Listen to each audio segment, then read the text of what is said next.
Labda nikwambie kitu kimoja. Ukitaka nibaki hapa tulale, wachi kuongelea hizo mada zako. Kwanza mimi na daktari wangu ashanihakikishia kwamba mimi niko vizuri. Kanishawishi tafuta binti nyingine za naye, lakini mimi nikasema siwezi kufanya hivyo kwa sababu nina mke wangu nimetoka naye mbali. Mistaki papa bila vitendo.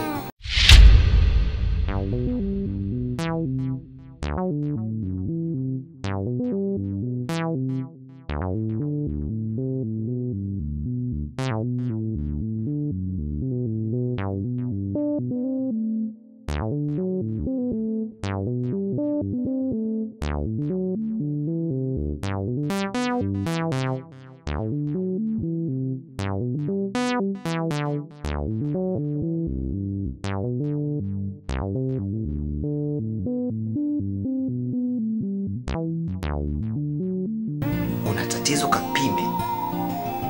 Yaani mmekaa, huo ndio ushauri mlioshauriana na wagumba wenzio. Tayari Maria.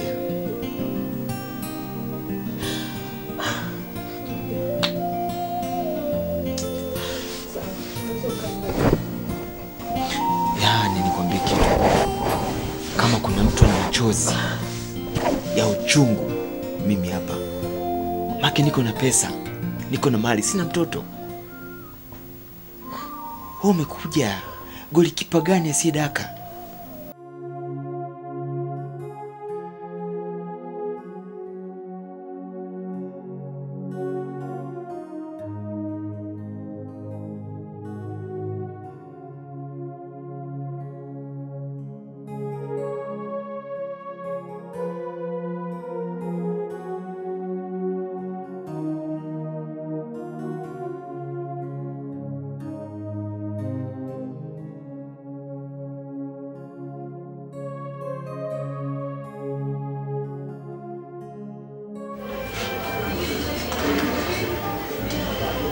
Baba.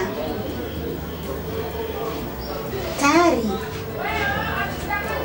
Sawa. Shoga yangu. Mambo yameiva. Naona shoga yangu mambo ya simu nini? Yaani bwana ana moto huko. Wewe. Hata mimi naona shoga yangu. Ehe, kwa hiyo Kasimu unamkuta wapi? Kasema tuondoke zetu. Wewe mkubwa. Saa hizi. Shoga mambo ndio hayo sasa nakwambia. Na ulivyopendeza shoga yangu. Mbona tazidi kuchachawa? Acha. Halo. Twende zetu shoga yangu. Twende. Nani yani shoga yangu hapo najipiga tu kispray. Aka. Muda umefika.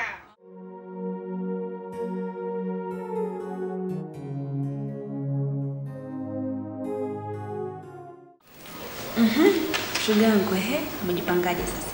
Nina kujipanga shoga yangu.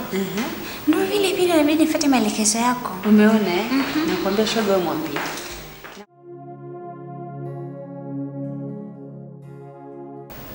Huyu ana masiara. Kivipi? Ndio maana amenitaka sori mapema. Unajua uogopa sana kumtania kilema kwenye kilema chake. Una maana gani shemeji yangu? Yeye anajua mimi nahitaji mtoto. Sana. Hivyo. Alafu anakuja kunitania kwamba ana mimba. Unaona utani huo utani ndio maana. Kwa hiyo shemu unamaanisha hujamuelewa au hujamsikia? Hawezi kuwa na mimba na nimekusamehe. Tuendelee. Nikwambie kitu shemu. Mimi mwenyewe kuna muda ulipomleta pale saloni. Yaani nilipomtizama tu kwa haraka nikamjua hayuko sawa. Yaani hakuwa comfortable kama anavyokuaga siku zote. Mpaka nikajiuliza shoga yangu, kwema? Akawa ananiambia sielewi, nikasema hapo pana kitu sio bure. Kwa hiyo unataka kuniambia kwamba na wewe unaamini kwamba yeye ni mjamzito? Yeah. Naamini hivyo. Okay, hebu tufanye kitu kimoja. Tuongee serious sasa. Tuache masiala. Hebu niambie ukweli. Niambie ukweli. Niambie sasa. Daniani, kweli kwamba wewe ni mjamzito. Come on. Wewe. Yaani okay. Kuwa mjamzito ni moja. Lakini mbili, ujauzito ni wa nani? Nisi nikafurahi, kumbe sijui ni wa kipaka gani huko mtaani. Unajua sisi ni wa nani? Sasa utakuwa nani mwingine? Haiwezekani. Wewe. Let's hear una mtoto wangu katika tumbo. Ebu. Okay, come. Sogea. Unajua Shem. Nakuona Shem wangu, yani. Wewe. Are you serious? Wewe, sikiliza Shem. Nina miaka 5, sijui zaidi ya 5 na mke wangu kule nyumbani. Wewe. Hakuna cha mimba wala cha mtoto. Isitoshe, ni mke wangu ni msafi kweli. Nyumba inapendeza sana. Lakini nyumba bila mtoto ni kama dampo tu. Sawa kabisa shemeji yangu. Hapo umeongea, yani nyumba ni mtoto. Na wakwambia nyumba ni mtoto. Na sipati picha. Ako katoto katavokuwa. Ako kazuri kama mama. Yani. Anyway, sasa umefika muda Shem. Ndio Shem. Wa mimi kutimiza ahadi yangu.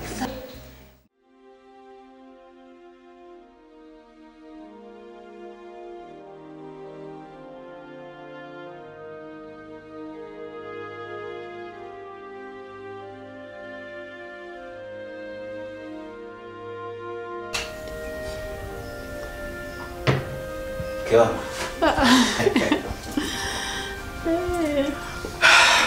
Mambo yako? Poa. Uko poa? Pole na kazi. Asante. Leo nina furaha sana. Kama kuna siku nimewahi kufurahi, yani leo nina furaha kubwa sana. Tunaweza tukashare? Yeah.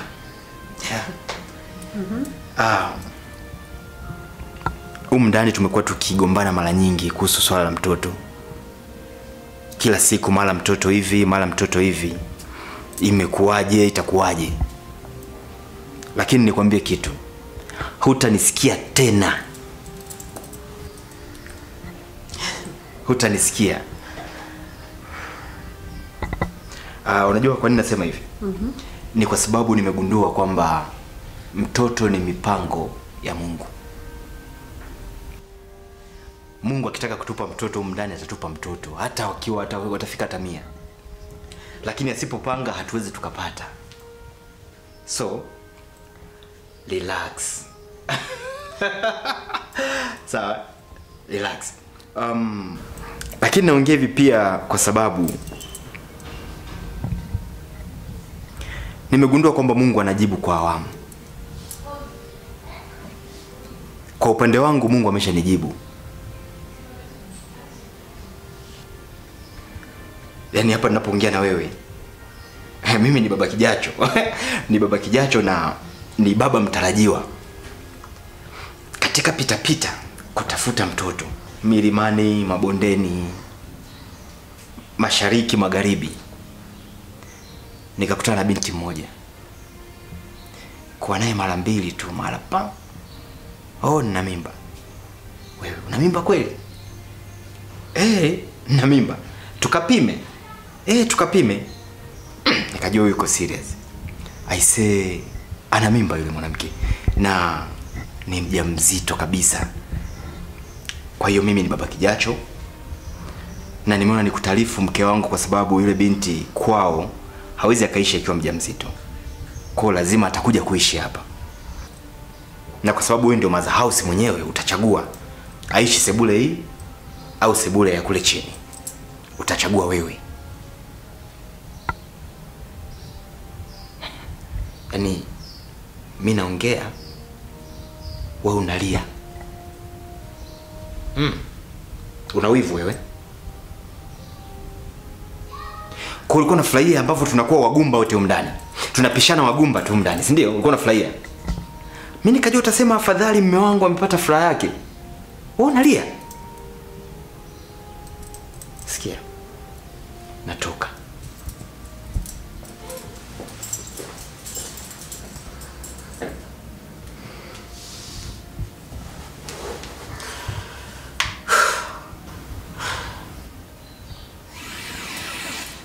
Alafu sasa hivi nimeingia kwenye jitihada za makusudi kabisa za kutafuta mtoto popote.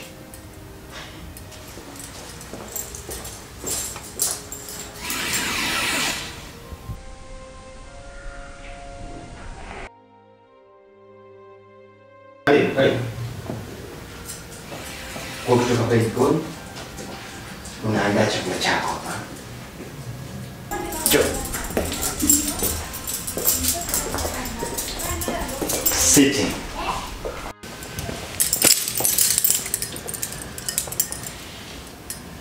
Umependa? Alafu chumbani. Ingia hapa. Kuna kila kitu. Njoo.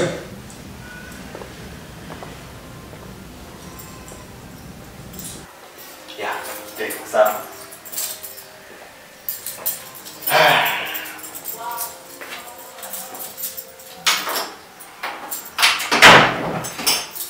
Ya. Huyu anaitwa Happy. Ndio mwanamke ambaye nilikwambia azae. Okay. Ndio yule mgumba. Exactly. Ndio hapa.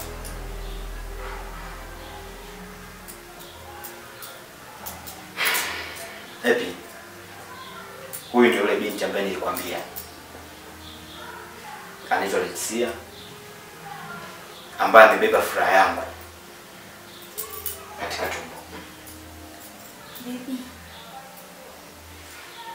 Kuna kitu sijaelewa. Yaani huyu ndo mke wako? Ya. Ndio mke wangu. Kwani ulilazimishwa kumuoa? Kwa nini? Kama amuendani hamjamati. Nilipoingia ndani nilijua ni shangazi yako labda.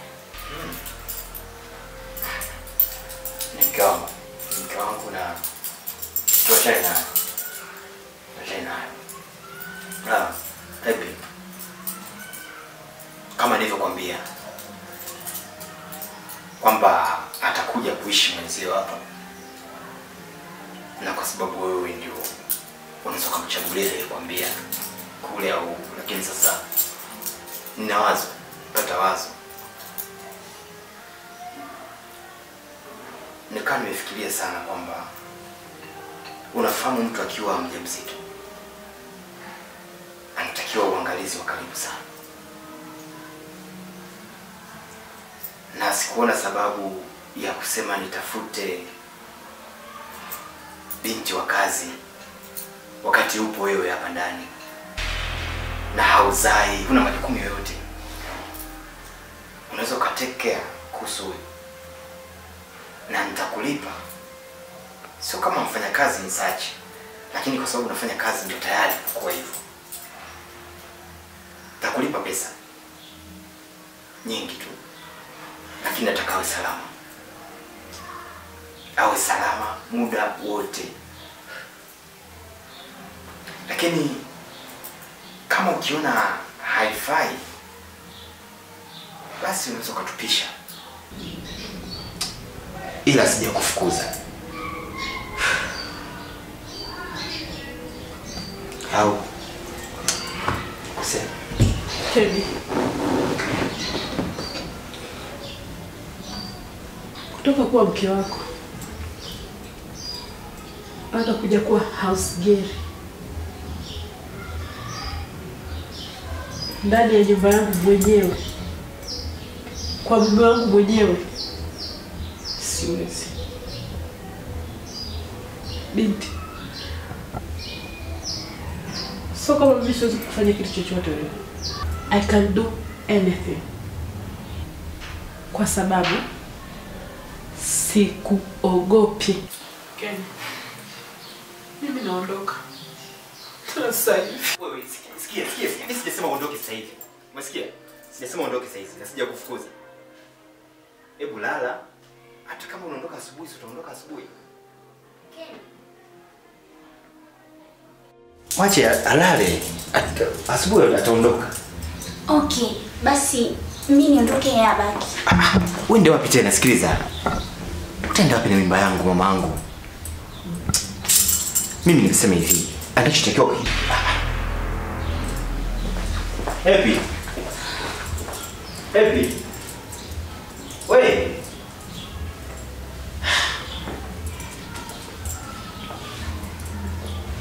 Ameondoka. Kuna shida kwani? Ni usiku saizi. Lakini hujamfukuza. Hata hivyo, huu ni usiku, itakiwa angelala angeondoka asubuhi. Lakini usijali. Mimi nipo. Nitakupa unachotaka.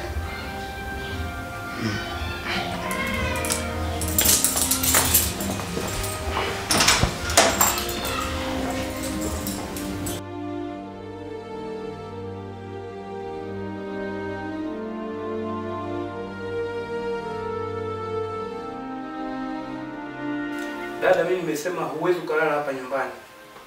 Kwa sababu kwetu sisi tuna miko tuliofunzwa. Siwezi kukupokea wewe ni mke wa mtu. Na nikiruhusu wewe ulale humu ndani, na hakika utaniletea kesi. Na hii ni kesi. No. Hivyo unajua Ken anavyoninyanyasa mimi. Ken analeta mwanamke tena ndani ya nyumba. Hapana, hapana. Mimi Ken namjua vizuri yule. Hata unaoniambia haya. Basi tu. Kwa sababu yule mimi namjua ni mtu wa vinywaji. Na lingine, kama nilikuwa nimekufukuza wewe, si ungekuja na mabegi hapa? Amekufukuza umekuja tu, yani umekuja tu hivi. Alafu mimi nikupokea, ni nani mke wa mtu? Mume wangu. Sasa ni usiku, naomba alale aondoke kesho. Hapana, nachoomba usiniingilie katika hili. Nafahamu ninachokiongea. Naomba uniache. Dada, unaweza ukaenda. No. Basi naomba niache tu leo afu asubuhi mimi nitaondoka. Hapana, unaweza ukaenda. Yaani sina mamlaka kupokea kiujumla. Mimi ni ndugu yako lakini. Najua hilo sawa, lakini siwezi nikakuruhusu lale humu ndani. Au jielewana? Hivi. Bwana nenda bwana. Nenda. Hii ni kesi bwana. Nenda. Mungu ni usiku lakini. Usiniingilie katika hili. Huyu mimi ni ndugu yangu namfahamu, mwache aende. Gani ndo tuletea usiku. Unajua nini mke wangu? Nikwambie kitu kimoja. Huyu hapa dada yangu wamechuma vitu vingi sana na Kenya. Wameanzia umaskini. Afu leo hii aondoke kiwepesi tu, hata ungekuwa ni wewe. Unaweza karuhusu hilo jambo? Lakini sasa ni usiku mume wangu. Hapana, hata ingekuwa ni usiku, natakiwa ufikirie kwanza watu walikotoka. Na ndoa haiko hivyo. Ndoa siku zote ndivyo, haya yote unaona. Siku wakipatana nao, achana nao mke wangu. Hebu tuachane nayo kwanza. Tujadili ya kwetu. Sababu ubea mwenyewe na mengi ya kuongea na wewe.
Dada.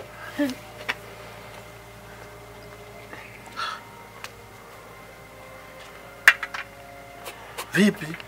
Mbona umelala hapa? Sababu. Wamekufungia huko ndani? Sababu.